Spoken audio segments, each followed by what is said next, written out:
शर्म खां पेती में लिकी वेठो आहियां। प्यारा दोस्तों, हिकिड़ी राति वताये जे घर में चोर आया। चोरनि जो अचण जो आवाज़ ॿुधी वताये हिक पुराणे काठ जे पेती में वञी लिकी वेही रहियो। चोरनि सॼो घर उथलायो, बहरहाल चोरनि खे कुझु हथु कोन आयो। हिकु चोर पेती खईं। चोर पेती खणण सां ई चोर खे मालूम थियो आहे त पेती गरु आहे।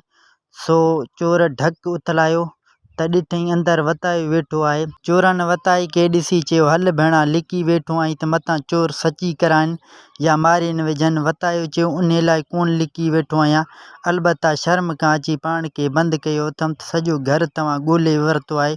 बहरहाल पोइ बि तव्हांखे को बि सामान हथु कोन आयो। ऐं चोर चवंदा त ॿिन्ही को सुञो आहीं। ना किन घर में आयासीं ऐं पोइ वञी माण्हुनि खे ॿुधाईंदो त वताये जे घर में भींग पई आहे, सो इन करे लिकी वेठो आहियां। चोर वताये जी ॻाल्हि ॿुधा ऐं ॾाढा शर्मिंदा थी हलिया विया। दोस्तों, उम्मीद कयां थो हीअ कहाणी तव्हांखे ज़रूरु पसंदि आयो हूंदो। वधीक अहिड़ा कहाणी ॾिसण लाइ मुंहिंजी यूट्यूब चैनल खे सब्सक्राइब करणु न विसारींदा।